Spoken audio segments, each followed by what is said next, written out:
welcome to the School of Speech podcast, presented by SpeechTherapyPD.com. School of Speech is designed specifically for the school-based SLP to come together to discuss current topics, tackle difficult situations, and share our insights. Our goal is to bolster confidence, celebrate our triumphs, and foster a community dedicated to the excellence in the school setting.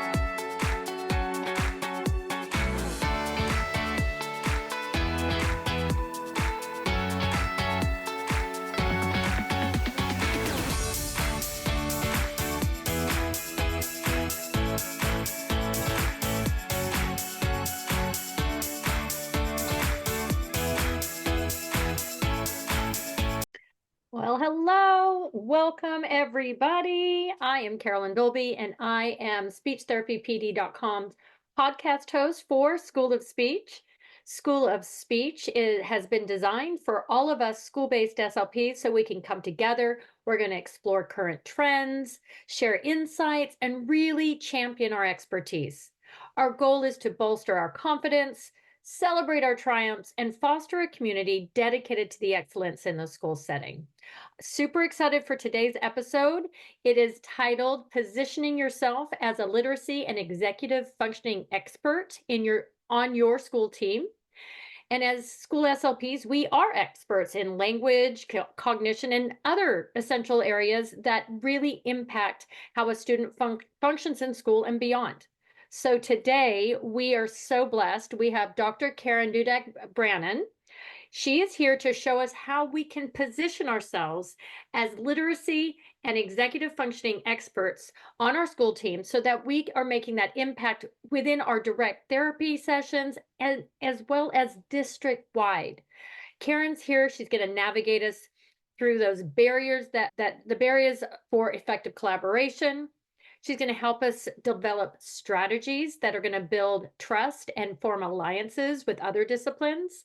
As well, what I'm excited, we will be leaving with an action plan that will really impact direct intervention and build district-wide practices that support students' language and cognition.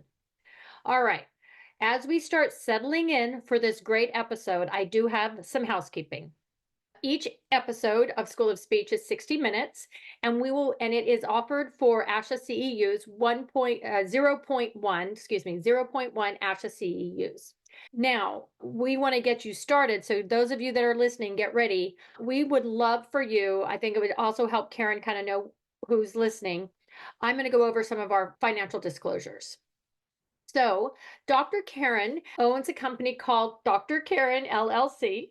She's also paid for trainings and resources for clinicians, educators, and caregivers, and which she earns. She has a website, drkarenspeech.com and drkarendudek-brannan.com. I will actually get those in the chat because I want to make sure everyone's spelling that right. She's also receiving an honorarium for today's participation. For non-financial, the views that she is sharing are her own and are not a reflection of the views of any current or past employees. For me, I am a salaried district SLP, specialized support clinician in the Pacific Northwest. I'm also compensated for my graduate courses that I teach at the University of Houston in Texas. I also am a consultant for school districts across the nation that support program development in dysphagia, feeding and swallowing, and also staff training. I also receive compensation from Speech Therapy PD for hosting School of Speech. For non-financial, I am still a member of Texas Speech and Hearing Feeding and Swallowing Task Force.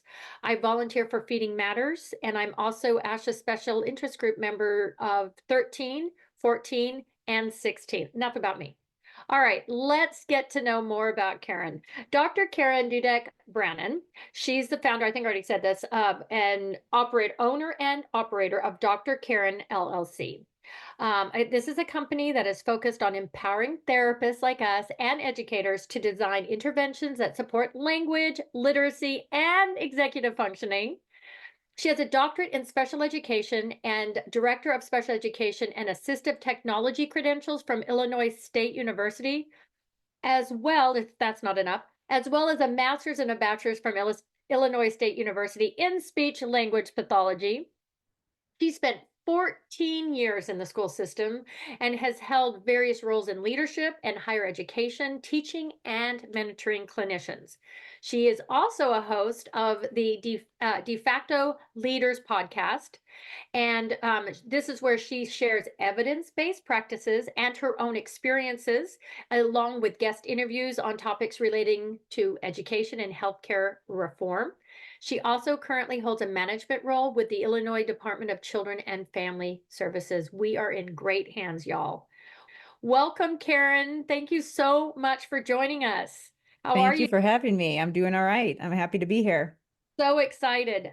As I'm going to start taking a look in the chat because we got a lot of people jumping in, letting us know we got a lot of novices out there and some immediates. Okay. Oh, okay. I love this. I'm sorry. I'm going to do a shout out to Laura Yeah. Hessler. Sorry, I'm calling you out because you just said something that before we started the podcast, Karen and I were saying, I bet some of us are going to be like, wait, we have executive functioning issues. So Laura said novice, but she struggles with executive functioning. So we are so glad you're here because I think you are definitely in the right place to get some guidance with that. I want to start. I want to know more. I want to know your journey. Like, what led you to really focus on literacy and executive functioning? How did you get here?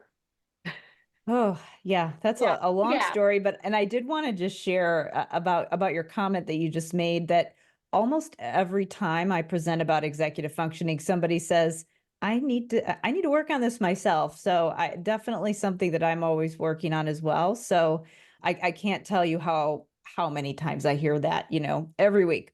But to go back to your question about how did I end up here? So when I first started, I really wanted to be a medical SLP. I didn't really see myself in the schools. I just thought the medical courses were way more interesting. And I thought that my language therapy course was really confusing and overwhelming. And I left that course thinking, like, what am I going to do when I'm out in the field? Like, where do I even start?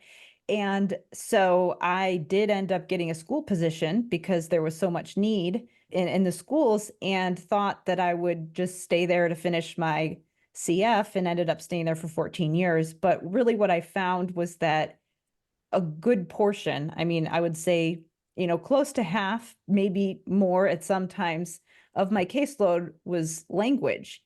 And I didn't really feel like I had a good system for language, and there wasn't really a clear-cut protocol.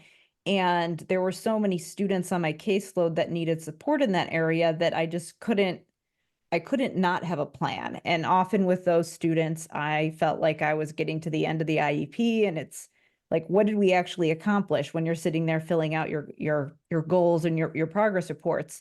So that was frustrating. It's hard to show up to work when you feel like you're not making a difference. I think that's probably one of the biggest pain points that I hear from SLPs with language therapy is, where do I start?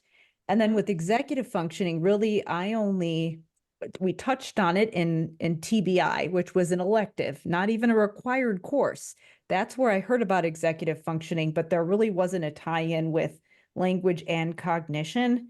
And interestingly enough, the graduate program that I went through actually revised their curriculum, so it's language and cognition through the lifespan, because these two things go together so much. But that did inspire me to go back and get my doctorate in special ed, not speech pathology, for a number of reasons. But what that allowed me to do was focus on the content that I wanted to, which was, what am I supposed to do as somebody who's working with school age kids to support language in a way that makes sense for my role, that takes into account that I am working in a school, I'm not working with the medical model, but also that acknowledges my expertise. And while I was getting my doctorate, with the special ed doctoral program, you have some overlap with the director of special ed credential. And I really liked those courses, so I decided to get that as well. And there was a lot with how do you work as a team? How do you not just evaluate students, but evaluate programs and design services with the whole team instead of just thinking about direct treatment, which is, of course, a really important component. But when you're on a school team, you can't just think about yourself in a silo. You have to think about where you fit on that whole team. And I found that that was really important when it came to language, because with both language and executive functioning, it's our role, and based on our background, we can be such valuable assets to our team, but it doesn't just fall on us. So we have to figure out, how can I be this person that can kind of emerge into a leadership role, but at the same time figure out how to leverage the other people on the team and figure out how they can support language as well, because it's not something, like, I think everybody that who's listening right now knows that language impacts everything, and cognition and executive functioning impacts all areas of life. So yeah, so that kind of brings me to where I am now, which eventually I did start creating my own programs, which is what I do with my business and my podcast, and kind of brings us up to the present. Wow. Wow. Amazing. I am so excited that you agreed to come talk to us. This is fantastic. Just what you said just really hits home. We are school-based speech pathologists, and we have to work within that system. And I think as speech paths, we have come into this. I don't know if we've come into it. It's just our calling because of the type of people we are. We are helpers, and we want to help everybody and do everything. But you said something, and I want to make sure that everybody heard that. We aren't in this alone. Yes, we are experts, but we're not in a silo. I love those terms that you used. I think that's what I really like about this podcast is we are reminding ourselves that we have such a vast purview. Our scope is huge, but we really have to find our way within the system of education. So as we find our way, how can you get us started? Because I'm a novice, and I want to know how can school SLPs that maybe didn't have any executive functioning coursework, how can we develop expertise? Because I'm not sure I feel competent. I mean, I feel competent in language. I'm not sure I feel competent in executive functioning. Yeah, and that's a great question, because and this is, again, getting to the shifting our mindset to thinking of ourselves as clinicians, but also thinking of ourselves as leaders. Okay. And realizing that we can do a lot with direct intervention. We obviously have to have really good protocols for what we're doing when we're working directly with students, but we also have to think about, how can I take this that I'm doing with my students directly and scale it? And I'll explain what I mean by that later, but sometimes we have to flip-flop the way that we plan, because we're thinking very micro, and we're really good at thinking micro. Like, I have a student in front of me, I'm going to be really specific about how I scaffold, and, intuitively and analytically, just figuring out, what do I do when I have a student in front of me? But what we don't necessarily get trained in is, how might I scale that and share it with someone else, document it in a way that it can be shareable, so that other people might be able to implement some of these strategies, maybe not exactly the same way that you would, but that they can do it somewhere else, so that maybe you can coach or train somebody. So we almost have to flip-flop and start thinking about ourselves more in the micro. So instead of just thinking about, what do I do with my students in these sessions, and how do I spread it out, and share it with other people, versus, how do I think about this whole service delivery plan that my student needs, and think about all the resources that are available to that student. And based on how those resources are allocated on my team, the people that I have available, how does that inform what I'm doing in my sessions? Because a lot of times people feel like they can't get to both when it comes to language and executive functioning, because there's not enough time. But if you know that you have the right systems in place, and other people might be working on executive functioning, and maybe that informs what you do in therapy, it can help you to prioritize better. So that's the mindset shift that I think would be helpful for people to make is switching from the micro to the macro and thinking about the bigger picture. And so what I like to refer to as planning for service delivery versus just planning for therapy, which is kind of broader. But Okay. what I often, did you have a I was question? gonna say, tell me about what do you Yeah. mean plan for service delivery? Yeah. So, and where I was going to go with that was that I Yeah. think what I often tell people is that you really want to make sure that you have a solid language therapy protocol. Not not that I'm saying that like we can really clearly distinguish like you should work on language first and then you should work on executive functioning, but for SLP specifically, because language, like we need in order to be able to engage in internal dialogue for strategic planning, if you don't have the vocabulary and the syntax to do that, then it's really difficult to do some of those higher level processes. And so a lot of times, if you're working on things like inferencing, or if you're wanting students to be able to think into the future and visualize the steps in a process, or self-regulate, or like be able to talk to themselves when they're in the middle of something to figure out what they should be doing, if you don't have the ability to use temporal conjunctions, for example, and you don't have strong syntactic skills, then that's going to be really difficult for you. So I recommend that first, like you want to make sure that your language therapy protocol is really, really solid. So sometimes if you're overwhelmed, I recommend figure out your language therapy protocol first and just make sure that you're embedding a lot of executive functioning work into language therapy. But to go back to your question about what do I mean by planning service delivery? So I think with language, but more so with executive functioning, because when you think about the things that you would need to be working on, like and maybe we could even go in a few minutes go to a full definition of executive functioning, but Yes. it's really difficult to effectively address it if you're just focusing on direct treatment. We really have to be training other people to scaffold in other environments. So when I say planning for service delivery, I'm saying like, what are all the different models that you're using in order to support students? So if you were going to make sure that a student had support in their classroom and someone to model self-talk, cue them and remind them to use strategies, then you would need to figure out, how do I train that person in order to do that? How do I make sure that I am maybe developing some resources so that the student has something to take with them? So when I say service delivery, I'm thinking about, we have direct intervention, which of course we know how to do. We have coaching and consultation.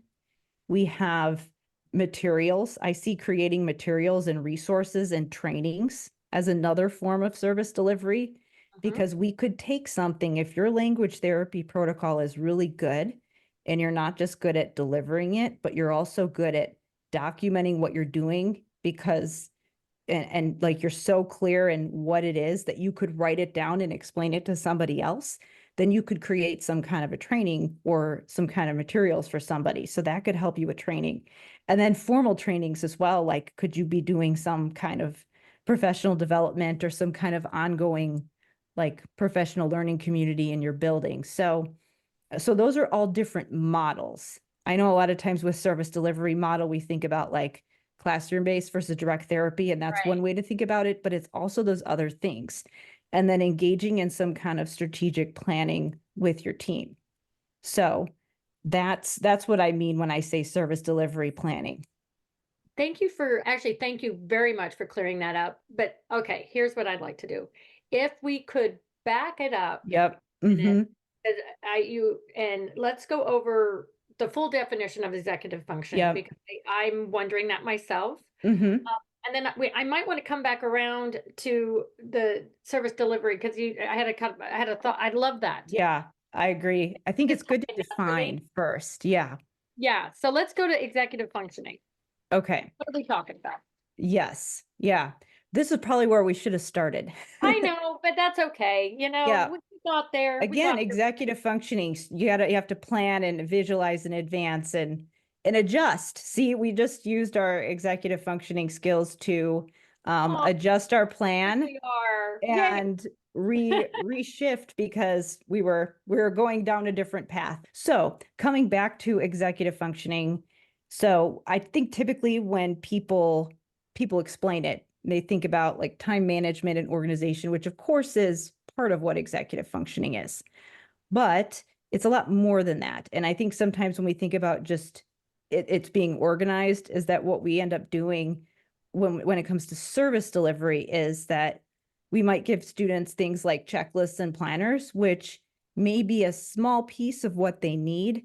But when we just give them the planner, a lot of times people are saying, well, I'm already working on executive functioning. Like I'm giving them a planner. I gave them a checklist, or I give them a visual schedule, and it's still not working. They're not using it. And that's because there's a lot of internal processes that go along with actually using tools like that. So to actually define executive functioning, we're talking about things like our ability to pay attention. So are we able to attend to a task? Are we able to look at something? And so when we're if you typically, for example, if you were to Google a definition of executive functioning, you would see things like attention. You would see things like inhibition. Are you able to inhibit? So, for example, you want to say something and you realize that somebody else is talking. Are you able to inhibit that? And because you realize that now, I should probably let this person finish what they're saying.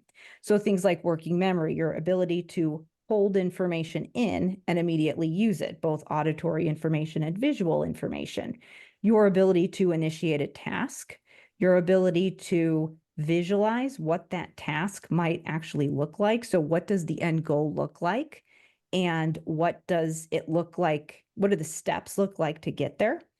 And then also things like fluency. So when we're talking about fluency, it's the ability to generate ideas really quickly.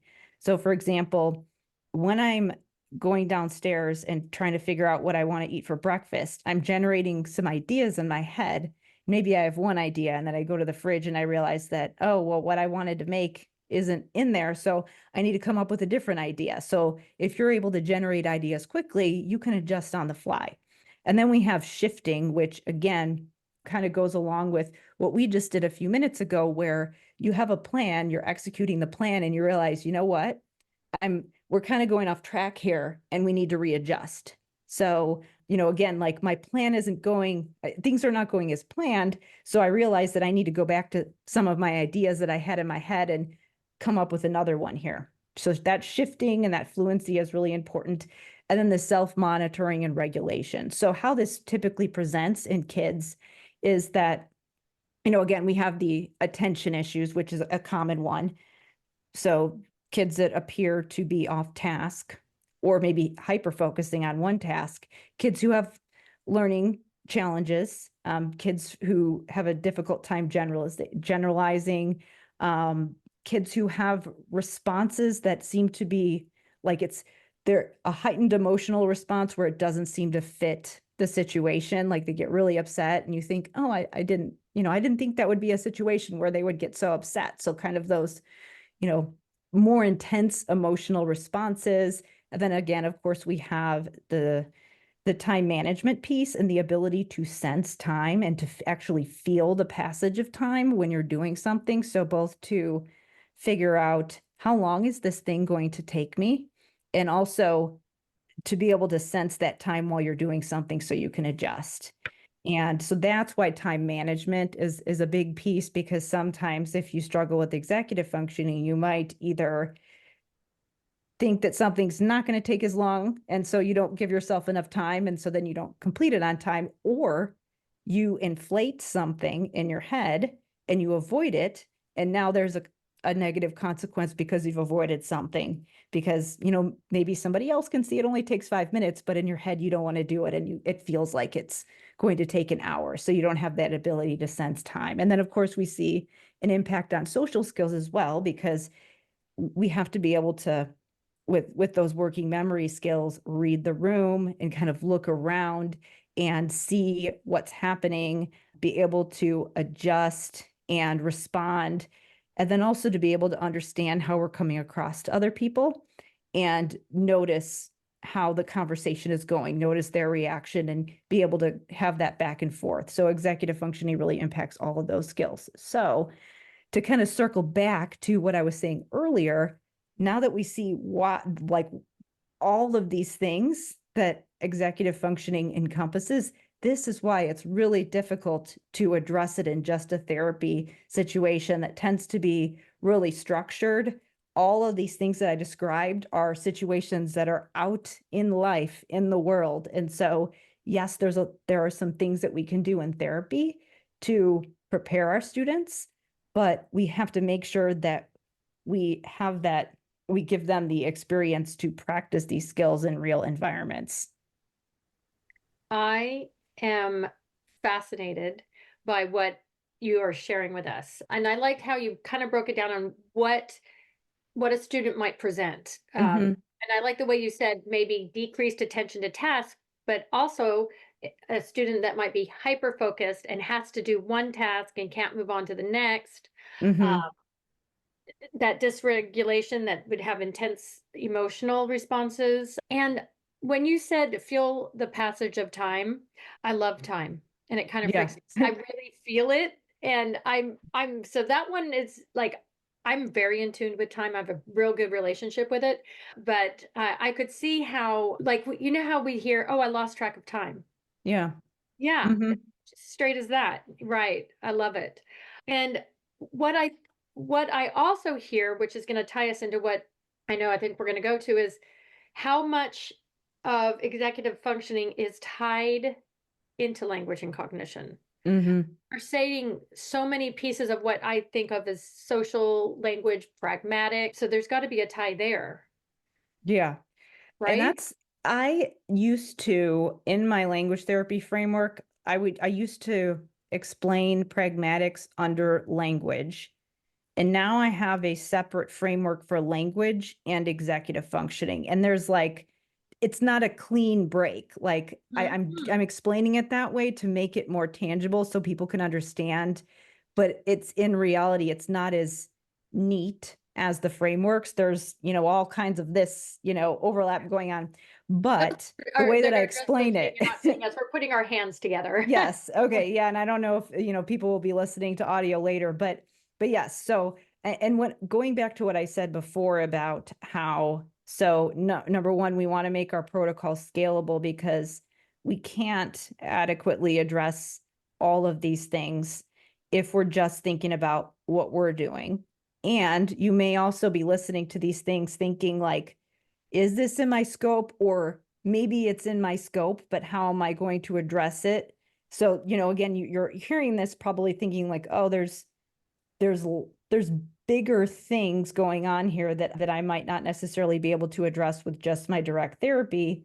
But then also there's the aspect of just understanding how the language therapy can actually support some of these skills. And then when we think about executive functioning, some of that can be in our direct intervention, but some of this could be maybe we're focusing more on some of those other service delivery models. And actually, that's more of what I did when I was in the schools, not because I wasn't qualified to also be doing more direct executive functioning work in therapy, but because that's just how it worked on my team. I knew that I had a special ed teacher that was doing a really good job with some strategies in her study hall. And so we had to kind of divide and conquer there and figure out who's working on what. We have some overlap in what we can both do. So what makes sense for me to do? And what I ended up doing a lot was really working on semantics and syntax and pulling some executive functioning in. But my intervention was more me coaching like the teaching assistants and the making sure the special ed teacher was addressing some things. So that's what I mean by kind of shifting to thinking about services and like, kind of thinking, all right, here's my expertise and I need to make sure that all of this is happening for my students, but I don't always need to be the one directly doing it, but I can be the expert in helping with making that happen. Which kind of begs the question, like barriers that we might face. I mean, we want to be effective collaborators, but what are some barriers that an SLP might be facing? Is so they're like, okay, I'm gung ho, I hear this, I want to do this. what do we need to, let's get real. What do we need to know? Yeah. Well, so as soon as I start talking about the other service delivery models, people are like, when am I going to have time to do that? Right. Yeah. I know that people are like, what? You're telling me I Yes. have to do more stuff. So I hear you. And I think that so part of it is having a framework for what you want to happen.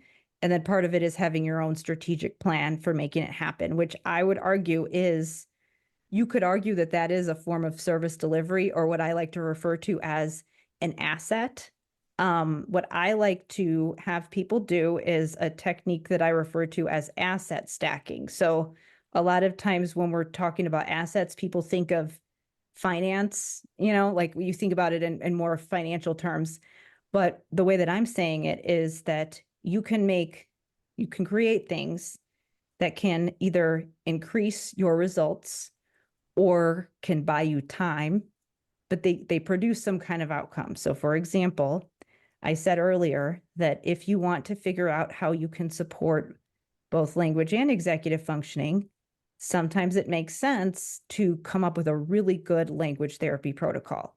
And I know that we're talking about executive functioning and all these other service delivery models. So why do you start there? Well, because if you're spending hours planning for language therapy and it's taking up so much of your time, if you can figure out how to make that really efficient and document it and have something that's kind of like up front, you might devote some time creating it, but then it doesn't it doesn't take you as much time to implement in the long run.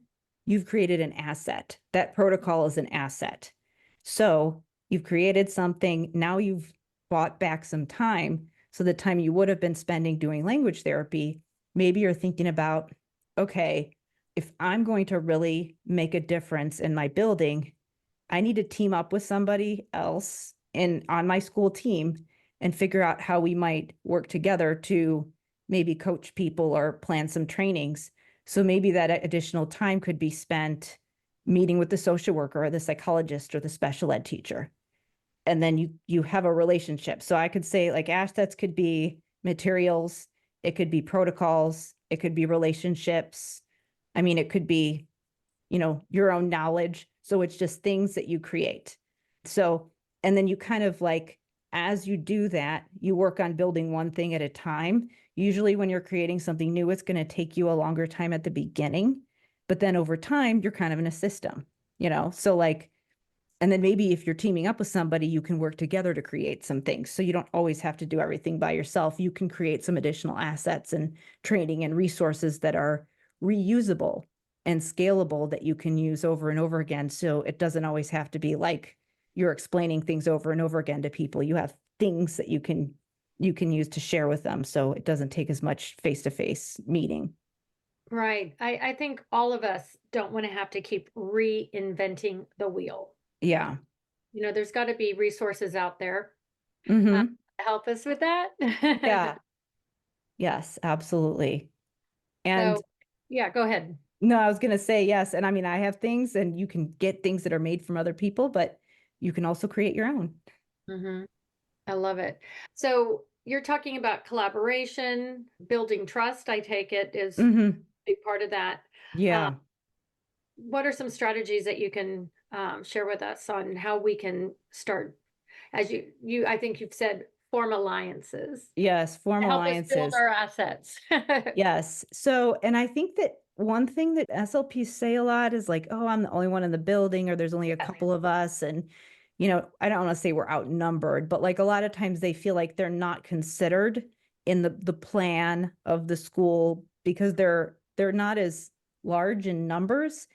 And I think we can think of ourselves as, instead of thinking of ourselves as the only SLP, think of ourselves as part of the related service provider team. So Mhm. kind of just thinking about how we might belong in a different way. So, if you maybe like I said, maybe the social worker is also feeling siloed, for example. But I think that if you're going to start with forming an alliance with somebody, you go to the low-hanging fruit. You might have a teacher who you're like, oh my gosh, this person really needs my help. They really need my strategies, but maybe they're not really on board with it. it's the, the person that's always like, like when you walk into the room and they don't want Oh to yeah, like, we know them. so don't start there. No. Don't make things hard for yourself. Figure out the people that are already coming to you. So, and I think that there's the people you have a relationship with or that you think would be open to it. So that would be the low hanging fruit. And then I think also the people who ask you for help, even if you don't think it, they're aware that it's an executive functioning or a language issue, they might be having, they might need help with something. And if you can give them a quick win and give them something that's going to help them, then that can help you to get your foot in the door. And I think that when we're talking about executive functioning specifically, people get really focused on the external behaviors, like the student is blurting out all the time, or they're not finishing their work, or they always are defiant in class, or they're getting so upset, or they're having issues with their peers, like whatever the external thing is that's coming up for that student. There's a good chance, especially if it's like and I'm using big air quotes here, like behavior problems, there's a good chance that executive functioning is involved, especially if there's avoidance with work. So like you go after what the teacher cares about. Like maybe you think, oh, this would help them with their writing and their, like something else that's also really important to them. You go after what that person thinks is important and you try to tie what you're doing back to what they think is important. Do that first, and then maybe you can get to what your thing is later when they realize, oh, this is somebody that really knows what they're doing and they helped me. So another thing that I say is take something off their plate, don't put something on it, because that's what we accidentally do sometimes. I know I'm guilty of that myself. Right. Yeah. I mean, we also feel like we seem to always be getting something more on our plate. But I love the way everybody wants a help. Everybody Mm-hmm. wants, I like a quick win. And as you were saying, working on those, yeah, air quote again, behaviors. Mm-hmm. But when especially the one that you said, blurting out, Yeah. right? That's aggravating for everybody. And I could see how you would tie that into their ability to read the room, Mm-hmm. the Mm-hmm. internal dialogue. Uh, Right. and that's right. And so Yeah.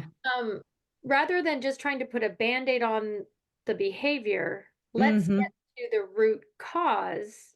Mm-hmm. We want to cure, we want to cure, not mask the symptom. Mm. Did I say that right? Yeah. And I think again, I like Not a the root cure, but cause, the root yeah, cause is root. is a good way to put it. Mm-hmm. Yeah. Because yeah, we could always just keep putting a band-aid, a band-aid, a Mm-hmm. band-aid on something. But if we can actually get to what is the need? What is the student's need?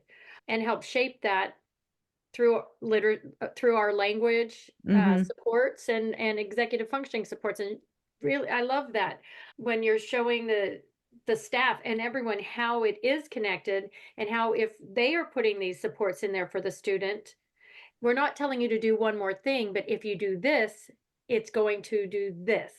The Yeah. out right, um, Mm-hmm. increase more positive results. Yeah, and I think that the big part is like the reason that teachers often aren't willing to do things, or they seem like they're not willing to do things, is because again, it feels like you're putting something more on their plate.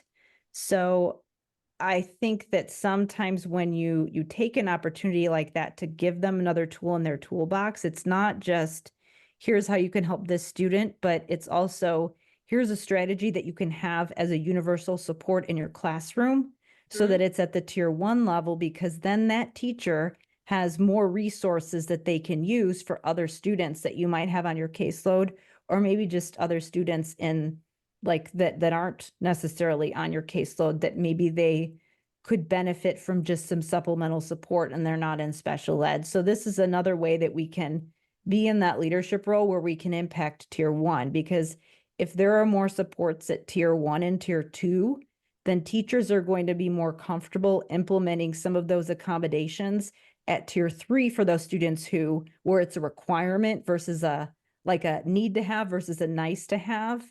And Mhm. so that's again, assets, scalable things that you can teach somebody where maybe you give them something, or it's like an easy to implement thing that you can do over and over again. And I keep using that word, but when I say scalable, like if you Google it, it means repeatable. And so that's going back to the micro versus macro. Like there are certain things that we have to do in our therapy sessions that like only we can do. And this should be a direct therapy thing. But then there's other things that we could that like kind of package and share with other people that could be repeated outside of our therapy room. So that's what I mean by that. Thank you for clarifying that. And I mean, semantics does matter. It So, does. And I know that we were very big, sorry, I'm hitting my oh, no, microphone here. We were very big picture before. And I think now that we've really defined executive functioning, you know, hopefully that helps to tie it back together for people because like I said, we were kind of talking broader macro at the very beginning. mhm. And I just want to make sure that everybody hears what you were saying. And what my takeaway was when you are providing the staff with these supports that they can become, that are universal supports, Mm-hmm. this is keeping hopefully a child from coming onto your caseload. So we're sort of front loading, Mm-hmm. and hopefully to keep students that could potentially be, maybe not come to your on your caseload, but be referred, and then you have Mm-hmm. to evaluate and all of that. But Yeah. Mm-hmm. like, let's get these strategies in place. I love that universal supports that are good for everybody, and it's just good practice. Mm-hmm. Yeah.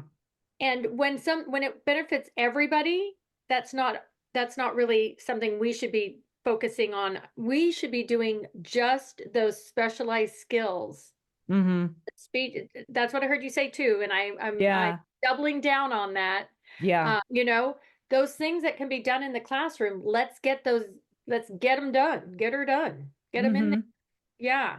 And we needed to see the big picture that yes, we're front loading some work, but the end game is to not have them on our caseload. And I think too, like what can be more helpful too is that if it's a universal support and it's a thing that the teacher's comfortable with, it's going to be easier for them to implement it for the students who absolutely have to have it. Right. So, and then that makes it an easier ask for them. If you're like, hey, the student, you know, really needs this accommodation in the classroom, if it's already in their toolkit, well, then it's going to be easier for them to buy into that process. So, I mean, it kind of removes that barrier. And again, it's like this is something that's going to make your life easier and take things off your plate versus here's an extra accommodation that you have to do and is an additional thing on your very full plate as a teacher. Right. Yeah. I love that because in order to get that fidelity of Mm-hmm. application of those accommodations, they need to know the why and see the benefit of it as well. Because I know we've got teachers that say there's this accommodation, we don't ever use it. Okay, that's a story for another time. That's a Yeah, whole. I don't. That's definitely. shifting. I'm reading the room and Yep. realizing I was about to go into the weeds. I want to bring me back and be present into our language and executive functioning. So should we get into the action plan? Yeah. So, I mean, and this is, I have a general framework that I recommend that I kind of take SLPs through that is like I mean, I guess you could call it a success path, which is like, how do you go about rolling this out and think about both language and executive functioning? Now, it's a recommendation because everybody is in a different place when they're with their skill sets. Well, I will tell everybody who's listening that even if you've been in the field for a while, if you still feel like you don't have a solid protocol for language therapy, I have SLPs who are like, I'm a veteran and I've never really felt like I had a good handle on language therapy. And then I have other, you know, SLPs who are coming into the field who are like, I just graduated and I'm freaking out because what am I going to do now that I'm in the field? So I just want to reiterate that like no matter how many times or how long you've been in the field, that this is a pretty, like a very common thing that I see all the time, to not feel super comfortable with either one of these things.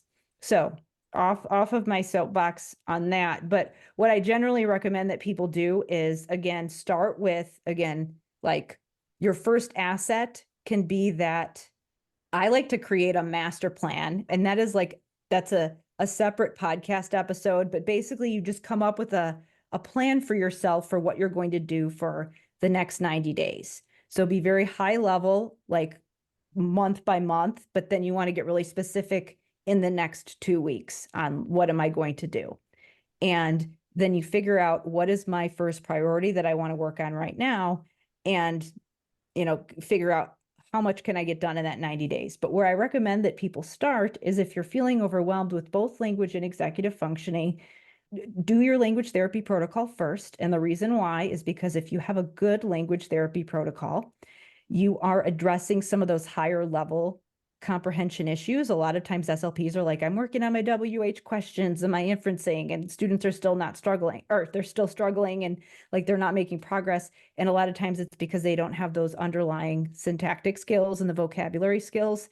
So it's not that we should stop doing the other things or making sure that somebody's doing the high level, but we might need to focus in our language therapy on getting really solid in that language therapy protocol, because if we do that right, we're going to be embedding a lot of executive functioning and self-talk. So we're not going to be ignoring executive functioning, but we're going to be getting our language therapy protocol really solid.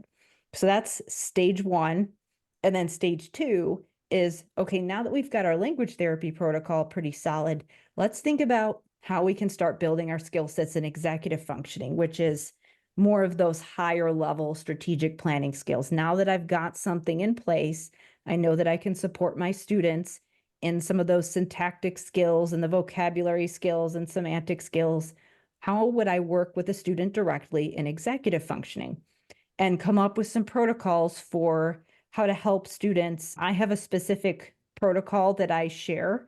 It's called the Time Tracking Journal, where it's basically giving students a tool to figure out how to complete steps in a multi-step task. It could be something like writing, it could be like making a meal, but it's something that I used in order to teach students how to plan.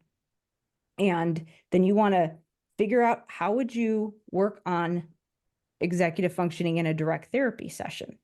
So get solid again in working on it yourself, not because you want to stay there with, this is, I'm only going to work on executive functioning and direct intervention, but because you want to get solid in your protocol so that you can document it, so that you can eventually share it with other people, so that you can create something that's scalable. So that's stage two, again, direct intervention, executive functioning. And then now you've got some assets that you've created. And now we can start thinking about, all right, how can I start pulling in some of those other service delivery models? And here's where you can start to be more macro and get to that planning for service delivery. Like, okay, I've got my direct intervention really solid. How would I think about, maybe I want to coach a teacher on this and do a little pilot in the classroom. Like, how do I start pulling some of those things in? And you can kind of do it in layers. So again, there's probably some things that happen concurrently, but I recommend people have like one big initiative that they do each 90 days. And so I like that, because I mean, again, you're giving the 90 days. It's giving us like, let's scale it. Yeah. Because it can get overwhelming. Like, okay, let's break it down like we would for a student. Let's break it down for us. Yeah. And I actually like to, when I do my full master plan, I like to do 18 months, but it's actually a really solid 90 days is a pretty good time frame to start. Like it's not too far out that it feels overwhelming, but it's long enough that you're still being strategic and you're not just thinking, it's not like the panicked, like grabbing your flashcards off the shelves and, not feeling very strategic, which is how I often felt at the very beginning before I had a plan. So not that it's, again, we all have those days when we're just pulling things off our shelves, but if you've got a good strategic plan and you've got the protocol in your head, that might be okay because you've already done the planning. then you can plan on the fly because you've done the work up front. So Yeah, I like the idea and the concept that you shared with us about asset stacking. mhm, Do you have some more examples of assets that we should yes. be thinking about? Let me think about this. Okay. So I have a presentation that I've done before, and I have examples. So I have like, so one asset could be you create your own master plan for how am I going to manage my time. So the master plan is the like your own personal strategic plan. And that is an asset. Like figuring out how to do that for yourself can save you a lot of time. So what is my master plan for the next 90 days? So that's asset number one. And then maybe once you've kind of mapped out your time and you figured out like what are all the different things that I need to do in my life, how can I carve out like 30 minutes a day or like 3 hours on the weekend or whatever it is. The whole point of the master plan is to figure out when do I create a block of time to build an asset. But the plan itself is an asset. So again, you're blocking out the time, and then maybe you're like, okay, first I'm going to create the language therapy protocol. And that's what I do in my block of time. Okay, now that's done. And then next you're like, okay, I want to use that time to like once the protocol is built, and I honestly it probably would take you a little more than 90 days to do the language therapy protocol, but let's just pretend like you're done. Okay, now I want to work with my students on creating a like more of an executive functioning front loading tool for my students. So that would be asset number two. So now you've got like, let's say that you've got your plan, you've got your 2 therapy protocols. So there's 3 assets right there. And when I say protocols, like it's in your head, but you can also write it down somewhere. So like that is something that's kind of a like a set of processes that you can have that you can do over and over again. And then like let's say that you have these things and you think, all right, now I want to start figuring out how could I take this and train somebody else in this. So maybe the next thing you want to work on is a training for your district, but you realize, you know what, I'm going to need some help. And so I am going to like create a committee. Like maybe you want to create a committee with the special ed teacher and one of the general education teachers. So you create a committee. The committee could be an asset, like a group of people could be an asset. And then in that committee, you're going to create stuff, and then you create more things. So like maybe you come up with some things that you could share with parents in that committee, and you have physical handouts and materials that you can distribute to families that are training materials or educational materials that they can use at home. So you have more stuff. So you're kind of building. And I could keep going with examples, but hopefully people get the idea that like you don't roll this all out at once. You just create enough space that you can create one thing, and then that's done. And hopefully that thing that you created buys you back a little time. Like, I mean, I think one of the other things that we do is like at the beginning of the school year, do you have some things that you share with teachers for when they should make referrals and help facilitate the conversations instead of having the same conversation over and over again, even though it doesn't completely replace face-to-face time, but you have things that you're leaving with people that help to supplement those conversations that you're having so that maybe you can cut down on the number of meetings you need to have. Absolutely. Because yeah, of course we all have to every year because we have turnover of staff from year to year, and yeah, we have a protocol for our referral process. And that's super important. And so what I'm hearing is we need to then also have that for executive functioning. Yeah. Yeah, absolutely. But but I'm hearing too is we're not jumping right into that. We're going to build on that and make sure that we've got our language protocol solidified first. Is that right? Yeah. And that's what I recommend, just because language can really support some of those executive functioning skills. And we as SLPs, like, I mean, nobody else in the schools is going to be working on that to the extent that we are. So, and other people can can and need to be working on executive functioning. So that's something that I could say delegate, but that's something where we can really lean on some of those other service delivery models to make sure that students are getting what they need, in addition to some things that we might do in our direct intervention. Right. And some of those, just to reiterate, would be the coaching and consultation part. Yep. It's a big one. Is huge. And especially for those of us that might be on the 3-1 model, using that time to coach and consult with teachers on exactly this, using that time to create our assets. And I like that the resources are assets that are universal, that would hopefully we can then use from year to year. We might have to update them as, as things change and our population might change, or our setting might change. But getting started, and I like that of when we start thinking about executive functioning, we're also training ourselves. Right? It's by saying, writing it down, visualizing your plan. The things that we are wanting our children to do, instead of like, okay, give me the steps on making a peanut butter jelly sandwich, whatever it might be. Hey, let's break that down backwards. Visualize what's our end result. Now, how do we get there? So I guess what you're saying is we do some therapy on ourselves. Yeah, absolutely. And I mean, I think part of it too is that, so there's our own executive functioning, of course, that I end up with a lot of the strategies with the master planning. It's definitely an executive functioning strategy for the therapist. Right. But also our skill sets in that, like, we're not operations experts when we come into the field.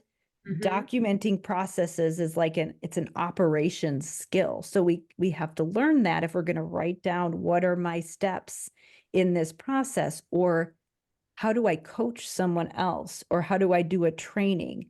How do I supervise someone who is doing something that I've trained them to do? So there's other skill sets: the supervision, the leadership, the coaching, the documentation, or I would say even the evaluation, like the program evaluation, even though it might be on a small scale, where I just trained some teachers to do something. How do I evaluate if the program is working? Are they implementing it to fidelity? So those are other things that are outside just clinical skill sets that are really important. So those are assets too when you build those skills. Build capacity. And again, we want to make sure we're not alone. We are a team. Education is a system. And we're all on a team. And I like that, setting the expectations that of what the special ed and the general ed teachers need to be doing. And sometimes they, it's easy to say, oh, you need to do X, Y, Z. But if you don't teach it, it's not going to happen, because it'd be like, I have no idea where to even start. Yeah, that's a barrier as well when people don't implement, is because the lack of clarity. I mean, if they don't understand it, they won't do it. No, how could they? Right? And so definitely, what I'm hearing a lot of is, let's break down into the steps, teach those steps, not only to our kids, first to ourselves, and then to the kids and the staff. Kind of maybe, again, chicken and the egg. Yeah, absolutely. And I mean, there's with executive functioning, I know we just barely, we gave a definition, and we talked very, like I said, macro level today. And there's so much more that you can learn specifically about executive functioning intervention, which of course is really important. But we also want to figure out the broader context of how we want to think about intervention. Right. And I know we're kind of getting towards the end. Well, we're almost to the end of our talk tonight. And I know myself, I don't want to recreate everything. I don't.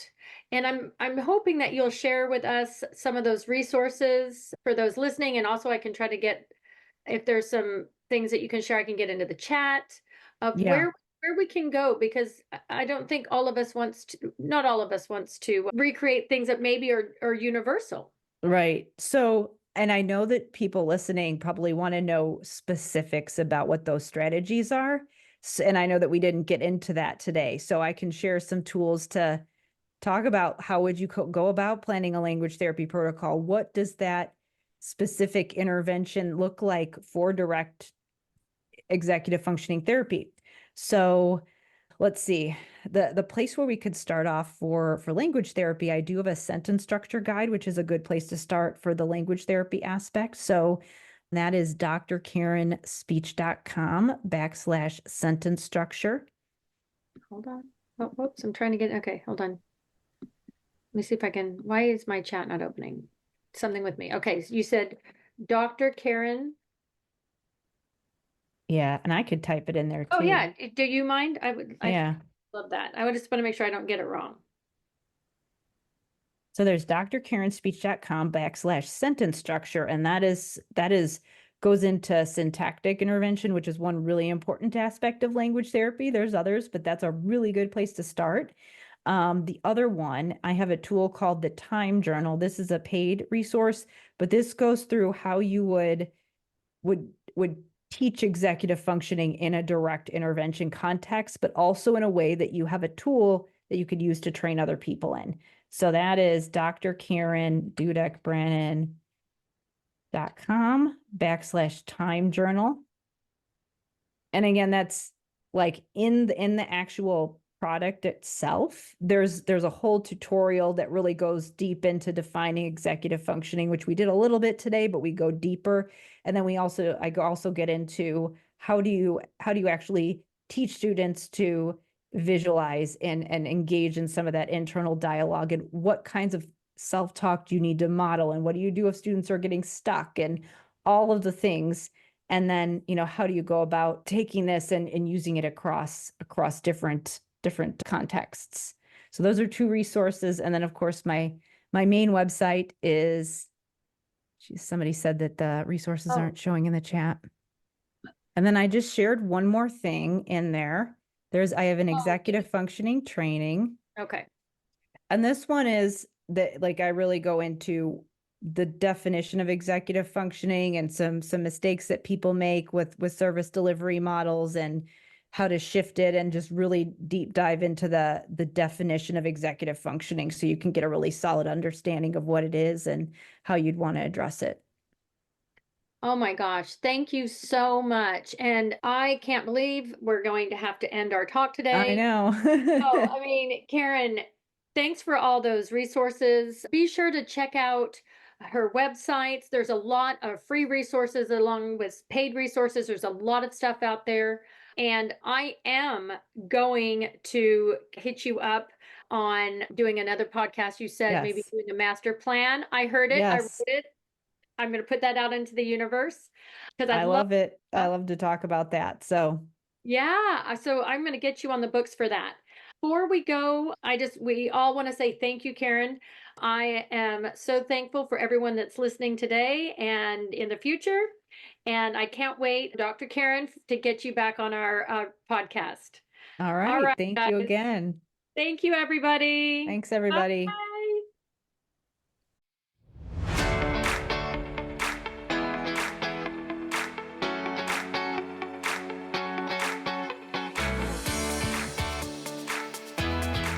Thanks for joining us on today's podcast.